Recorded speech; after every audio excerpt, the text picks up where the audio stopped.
Apesar do Brasil não ser um país com muita influência no mundo, alguns povos, principalmente africanos, carregam na sua cultura algumas características do povo brasileiro de antigamente, principalmente do período da escravidão em nosso país. Um exemplo desses povos afro-brasileiros são os agudás, que vivem na região do Níger, da Gana e principalmente do Benin, onde representam cerca de 10% da população local. Os agudás constituem um povo que descende de escravos brasileiros e também de mercadores de escravos da cidade de Salvador, que começaram a emigrar para o Golfo do Benin, na costa ocidental da África, a partir do século XVIII. Boa parte deles se fixou na cidade de Uidá, no então reino de Daomé. Até hoje, esse povo carrega traços do Brasil e da Bahia com muito orgulho. A antiga costa dos escravos, principalmente o Benin, parece constituir o único exemplo no mundo de implantação de uma cultura de origem brasileira que conseguiu levar uma vida própria e independente.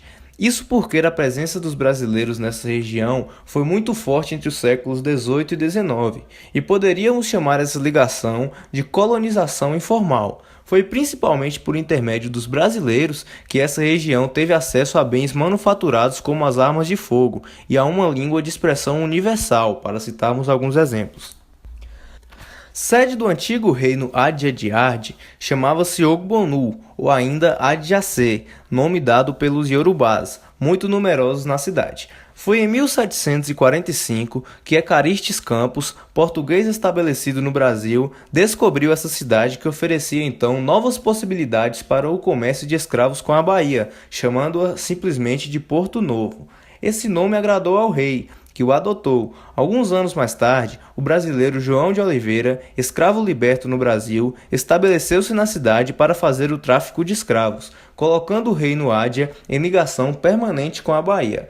Os brasileiros começaram então a se instalar na cidade e durante mais de um século desempenharam um papel de primeira grandeza na vida política, econômica e religiosa do reino.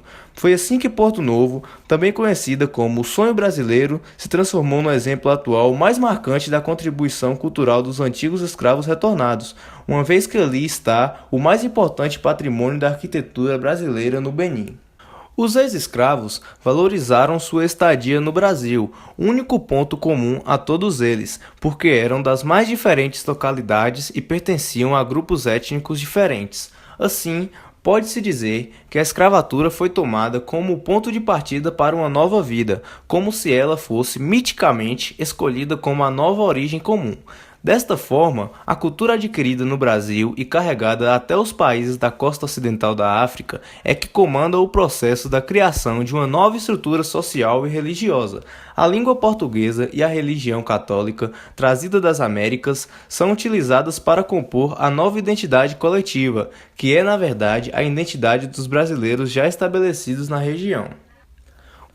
Os agudás trouxeram do Brasil influências do candomblé e também o cristianismo, principalmente o catolicismo. Para o conjunto da sociedade, eles tinham modos de branco. Essa identidade se reproduzia bastante por meio da religião. Eles eram basicamente católicos, apesar da mistura com os cultos vodus.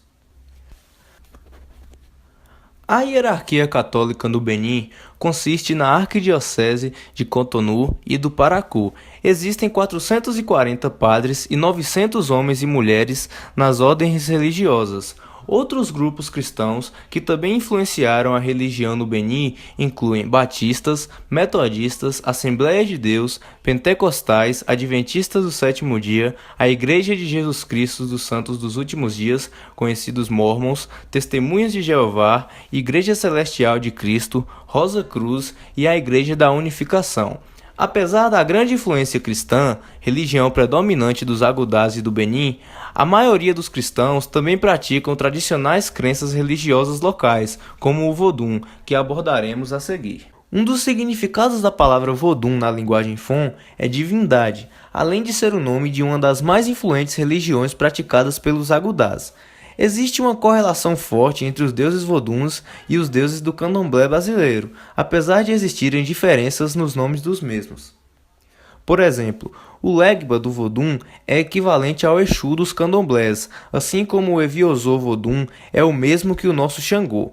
O Vodun é uma religião que possui uma hierarquia, tendo como seu líder máximo o Daag Honum, que tem como principais funções comandar as principais cerimônias e zelar pelas práticas voduns tradicionais.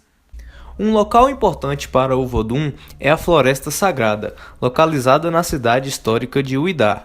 Essa floresta contém uma árvore que, para os praticantes da religião, é o Vodun do primeiro rei da cidade de Uidá. No ano de 1989, houve um movimento no Benin de revalorização das chefias tradicionais, assim como dos cultos voduns e demais manifestações religiosas.